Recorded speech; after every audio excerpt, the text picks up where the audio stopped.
السلام علیکم ورحمۃ اللہ وبرکاتہ۔ رب اشرح لی صدری ویسر لی امری واحلل عقدۃ من لسانی یفقہوا قولی ربنا زدنا علما اللہم فقہنا فی الدین آمین۔ سورہ البقرہ آیت نمبر 23۔ کل کی آیات میں ہم نے پڑھا تھا کہ اللہ تعالیٰ نے لوگوں کو یہ دعوت دی تھی کہ اس رب کی عبادت کرو جس نے تمہیں اور تم سے پہلے تمام لوگوں کو پیدا کیا، اور پھر اللہ تعالیٰ نے یہ بھی بتایا کہ اس نے تمہارے لیے زمین اور آسمان بطور فرش اور چھت بنائے ہیں، اور اس نے تمہیں بارش عطا کی ہے، اس کے ذریعے سے تمہارے لیے طرح طرح کے پھل بنائے ہیں اور غذائیں خوراکیں بنائی ہیں، تو تم اس کے ساتھ شرک نہ کرو۔ اب آیت نمبر 23 کے اندر اللہ سبحانہ و تعالیٰ اہل مکہ کو ہی خطاب کر کے پکارتے ہیں، اور پھر ہر دور کے مشرکین کو کہ وَإِنْ اور اگر کن تم ہو تم فی ریبن میں شک مما اس چیز سے جو نزلنا ہم نے نازل کی ہے، یعنی قرآن پاک، علی عبدنا اپنے بندے پر یعنی محمد صلی اللہ علیہ وسلم پر، فَأْتُوا تو بس لے آؤ بصورتن کوئی صورت مم مثلی ہی اس جیسی یعنی قرآن پاک جیسی، وَدْعُوا اور بلا لاؤ دعوت دے دو شہداءکم اپنے گواہوں کو، من دون اللہ اللہ کے سوا، ان اگر کنتم ہو تم صادقین سچے۔ تو جو کلام ہم نے اپنے بندے پر نازل کیا ہے اس کے بارے میں اگر تم کسی شک میں ہو تو اس جیسی ایک ہی صورت بنا لاؤ اور اس کے لیے بلا لاؤ اپنے تمام مددگاروں کو۔ شہداء سے مراد تمام مددگار گواہ بھی ہیں جو اللہ کے سوا اگر تم اپنے دعوے میں سچے ہو۔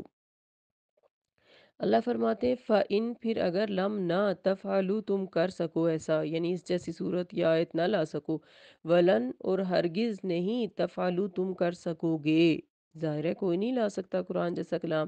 فَاتَّقُوا النَّارَ الَّتِي فَاتَّقُوا تو ڈرو،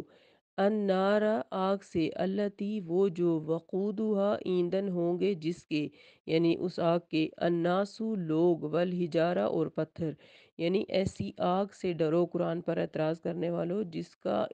جس آگ کو بھڑکایا ہی انسانوں اور پتھروں سے جائے گا، اعدت اور تیار کی گئی ہے للکافرین کافروں کے لیے۔ پھر اگر تم یہ کام نہ کر پائے اور ہرگز نہیں کر پاؤ گے تو ڈرو اس آگ سے جس کا ایندھن انسان اور پتھر ہوں گے جو تیار کی گئی ہے کافروں کے لیے۔ اب آپ دیکھیں ان آیات کے اندر جیسے کہ میں نے کہا پہلے ایمان اور توحید کی دعوت دی گئی، اب یہاں پر ان آیات میں رسالت کی تصدیق کی جا رہی ہے کہ رسول اللہ صلی اللہ علیہ وسلم، جو پہلی آیت میں آپ دیکھ رہے ہیں کہ مما نزلنا علی عبدنا، عبدنا سے مراد رسول اللہ صلی اللہ علیہ وسلم ہے، تو اس آیت کے اندر رسول اللہ صلی اللہ علیہ وسلم کی رسالت کی تصدیق کی جا رہی ہے اور قرآن کی حقانیت پر پختہ دلیل ایک چیلنج کی صورت میں پیش کی جا رہی ہے کہ یہ جو ہے یہ کلام ربانی ہے جو کہ اتنا فصیح اور بلیغ ہے اور اتنا پر اثر ہے کہ کفار اور مشرکین بھی اس کلام کی تعریف کیے بغیر نہیں رہ سکتے تھے،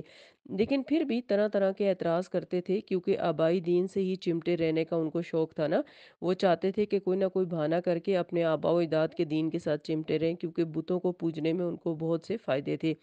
کبھی کہتے تھے کہ یہ باتیں گھڑی ہوئی ہیں، محمد صلی اللہ علیہ وسلم دوسروں سے سیکھ کر بیان کرتے ہیں، جیسے سورہ الفرقان آیت نمبر 4 میں انہوں نے کہا ہے، اللہ تعالیٰ نے ان کی یہ اعتراض بیان کیا کہ وہ کہتے کہ یہ تو گھڑی ہوئی باتیں ہیں جو محمد صلی اللہ علیہ وسلم دوسروں سے سیکھ کر بیان کرتے ہیں۔ اس پر ان کو چیلنج دیا گیا ہے کہ اگر تمہارے خیال میں یہ انسانی کلام ہے تو تم سب مل کر قرآن کے جیسا ایک صورت ہی پیش کر لو، یعنی یہ تو ایک محمد صلی اللہ علیہ وسلم تمہیں اللہ کے حکم سے سنا رہے ہیں، تم سارے مل جاؤ اور مل کر اس طرح کی ایک صورت بنا لو۔ پھر اللہ خود ہی کہتے ہیں کہ اگر تم ایسا اور اگر تم پیش نہ کر سکے اور فی الواقعہ کبھی بھی نہیں کر سکو گے تو جان لو کہ یہ دعوت حق جو ہے، پھر اللہ تعالیٰ سے ڈرو اس دعوت حق کا انکار کرنے سے اور مخالفت کرنے سے پہلے،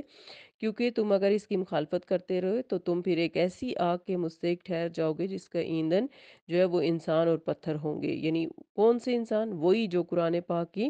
مخالفت کر رہے ہیں، انہی سے اس کو بھڑکایا جائے گا۔ اور پتھر کے بارے میں، ہجارہ کے بارے میں مفسرین کی رائے ہے کہ شاید اس سے مراد وہ بت ہیں پتھر کے یا لکڑی کے یا جن کو یہ پوجتے تھے، تو اس لیے جو کفار نے خود ہی تیار کر رکھی ہے اپنے لیے اپنے کرتوتوں کی وجہ سے۔ تو اس آیت میں قرآن پاک نے چیلنج دیا ہے کہ تم اگر اس کو کلام اللہ نہیں مانتے تو اس جیسا کلام بنا کے لے آؤ، اور تم ایسا کر بھی نہیں سکو گے، اس لیے باز آ جاؤ۔ اگلی آیت میں خوشخبری دی جا رہی ہے، وَبَشِّرِ الَّذِينَ، اور خوشخبری دے دیجئے۔ بشر کا جو لفظ ہے یہ انسان کے لیے خصوصاً آتا ہے، اور یہ جلد کے لیے بھی آتا ہے، کیونکہ انسان کو ایک انوکھی جلد دی گئی ہے جو اس کے علاوہ کسی اور مخلوق کو نہیں دی گئی، اور انسان کی جلد کے اوپر انسان کے غم خوشی ہر چیز نمایاں ہو جاتی ہے۔ تو بشر جو ہے وہ سکن کو کہتے ہیں، وَبَشِّرِ الَّذِينَ، اور خوشخبری دے دیجئے ان لوگوں کو، آمنو جو ایمان لائے، وَعَمِلُوا الصَّالِحَاتِ، اور انہوں نے نیک عمل کیے۔ اس آیت کے اندر جو ہمیں بتایا جا رہا ہے، ایمان پلس عمل صالح، ایمان کے بغیر کوئی بھی نیک عمل قبول نہیں ہوگا، اور نیک عمل کے بغیر ایمان کا کوئی فائدہ نہیں ہے۔ اب یہ دونوں ایک دوسرے کے لیے مسٹ ہیں، ایمان کے ساتھ نیکیاں بھی کرنی ہوں گی، اور نیکیوں کے ساتھ ایمان ہونا بھی ضروری ہے۔ ایمان ہے کیا؟ اللہ تعالیٰ پر ایمان رکھنا، اللہ پر یقین رکھنا، اپنے دل میں اخلاص رکھنا کہ میں جو بھی عمل کر رہی ہوں لوگوں کے لیے نہیں، لوگوں سے تعریف کے لیے نہیں، لوگوں سے فائدہ اٹھانے کے لیے نہیں، میں خالصتاً اللہ کے لیے کر رہی ہوں۔ تو ایمان کا مطلب ہے خالصتاً وہ عمل اللہ کے لیے ہو، وعامل الصالحات، اور نیک عمل خالصتاً سنت رسول کے مطابق وہ عمل ہو، یعنی اس سے آگے پیچھے نہ ہو۔ تو خوشخبری ہے ان لوگوں کے لیے جو ایمان اور عمل صالح کریں، ایمان کے ساتھ عمل صالح کریں، انا کے بے شک، لہم ان کے لیے، جناتن باغات ہیں، تجری بہ رہی ہوں گی، من سے، تحتیہا ان کے نیچے سے، الانہارو نہریں، یعنی ایسی باغات کے کیا کہنے جن کے اندر ہی نہریں موجود ہو، کلما جب کبھی روزی کو وہ رزق دیے جائیں گے، منہا اس میں، یعنی اس جنت میں، من ثمراتن پھلوں میں سے، رزقن بطور رزق، قالو وہ کہیں گے، یعنی وہ جنتی کہیں گے، ہاذ الذی یہ تو وہی چیز ہے، رزقنا رزق دیے گئے تھے ہم، من قبلو اس سے پہلے، یعنی دنیا میں بھی ہمیں ایسا رزق دیا گیا تھا، وَأُتُو اور وہ ہوں گے، دیے گئے ہوں گے، بھی ساتھ اس کے، متشابہہ ملتا جلتا، یعنی وہ پھل شاید شکل میں ملتے ہوں، رنگ میں ملتے ہوں، لیکن جنت کے پھلوں کا ذائقہ تو کبھی دنیا کے پھلوں میں اس کا تصور بھی نہیں کیا جا سکتا۔ تو بہرحال کچھ نہ کچھ ملتا جلتا ہوگا، جس کی وجہ سے جنتی وہاں پر وہ پھل دیکھ کے کہیں گے کہ اس طرح کی چیز تو ہم پہلے بھی دیکھ چکے، وَلَهُمْ اور ان کے لیے، فیہا اس میں، یعنی اس جنت میں، ازواجن بیویاں ہوں گی، مطہرتن پاکیزہ، پاکیزہ بیویاں سے مراد کیا ہے؟ یعنی ایسی پاکیزہ جو جسمانی طور پر بھی ہر طرح کے عیب سے پاک ہوں گی، جیسے اس دنیا میں حیض اور نفاس اور بول و براز، یہ سب ناپاکیاں وہاں پہ نہیں ہوں گی، نہ کبھی حیض آئے گا، نہ نفاس کی ناپاکی ہوگی، نہ واش روم یوز کرنا پڑے گا، ایسا کچھ بھی نہیں ہوگا، وہم اور وہ، فیہا اس میں، خالدون ہمیشہ رہیں گے۔ اور دوسرا جو ازواج مطہرات میں بات آتی ہے کہ وہ دلی یعنی قلبی روحانی طور پہ بھی بالکل پاکیزہ ہوں گی، اس دنیا میں جو ہمارے دلوں میں برائیاں آتی رہتی ہیں وہ وہاں پر ایسا کچھ بھی نہیں ہوگا، ہر ایک کا دل بالکل پاک صاف ہوگا، اس لیے ازواج مطہرہ کا لفظ آیا۔ اور جنت کی سب سے بڑی خوبی کیا بیان کی گئی ہے کہ باہم اور وہ، یعنی وہ جنتی، فیہا اس میں، یعنی اس جنت میں، خالدون ہمیشہ رہنے والے ہیں۔ تو اب یہاں پر دعوت حق کے نے مخاطب انسانوں کو دو گروہوں میں تقسیم کر دیا۔ جب اللہ کے دین کی دعوت دی گئی تو دو بڑے گروہ بن گئے، ایک ماننے والے، نہ ماننے والے۔ پیچھے ہم نے پڑھا تھا کہ تین بڑے گروہ ہیں، تو وہ تو مدینہ کے اندر تین بڑے گروہ بن گئے تھے، اور مکہ کے اندر اور مدینہ کے اندر، لیکن اوورآل پوری دنیا میں دو بڑے گروہ ہیں، پھر آگے ان کے فرقے اور بہت ساری چیزیں بن جاتی ہیں، لیکن دو بڑے گروہ کون سے ہیں؟ ایک ماننے والے، ایک نہ ماننے والے۔ چنانچہ ان کے طرز عمل کے لحاظ سے ان کے دو انجام ہوں گے، ایک اصحاب الجنہ ہوں گے اور دوسرے اصحاب النار ہوں گے۔ تو منکرین حق جو ہیں وہ اصحاب النار کا ذکر اوپر پہلے بیان کر دیا گیا ہے کہ جس میں ان کو قرآن بنانے کے لیے چیلنج کیا گیا۔ اب یہاں پر اصحاب الجنہ کی بات ہو رہی ہے، اور جنت کا ماحول باغ اور بہار کا ہوگا، ہر طرف خوشبوئیں ہوں گی، تازگی ہوگی، پھل اور میوے، اور وہاں بہاریں، اتنی بہاریں ہوں گی کہ جن پر کبھی خزاں نہیں آئے گی۔ جنت کی نعمتوں اور جنتیوں کے لیے دائمی جوانی ہوگی، صحت اور روز افزوں حسن، یعنی اور جمال، ہر روز ان کے حسن میں اضافہ ہوتا جائے گا۔ قرآن اور حدیث میں اس کو تفصیل سے بیان کیا گیا ہے، وہاں بخاری کی حدیث میں بیان کیا جاتا ہے کہ وہاں ان کو وہ کچھ ملے گا جس کو نہ کسی آنکھ نے دیکھا، نہ کسی کان نے سنا، نہ کسی انسان کے دل میں اس کا گمان اور خیال ہی گزرا ہے۔ تو بطور نمونہ ہی کچھ ذکر یہاں پہ کیا گیا ہے۔ یہ جو فرمایا کہ جنت میں ان کو ملتے جلتے پھل ملیں گے، میں پہلے بھی بتا چکی ہوں کہ یہ محض ایک حد تک مماثلت ہوگی، ہم یہ تو نہیں کہہ سکتے کہ کیسے ہوگی، ہو سکتا ہے رنگوں میں ہو سکتا ہے کہ سائز میں ہو، لیکن ان کے ذائقوں کا تو کیا ہی کہنا، وہ اتنے عمدہ اور اعلیٰ ترین ہوں گے کہ اس کو دنیا کے پھلوں سے کوئی مماثلت نہیں دی جا سکتی۔ تو جنت کی نعمتیں اور ماحول سب کچھ بلا شبہ اعلیٰ ترین معیار کا ہوگا، جو آنکھوں کی ٹھنڈک ہوگا اور دلوں کا سرور ہوگا، اور دنیا کی اشیاء کی بھلا ان کے سامنے کوئی بھی قیمت ہو بھی کیسے سکتی ہے۔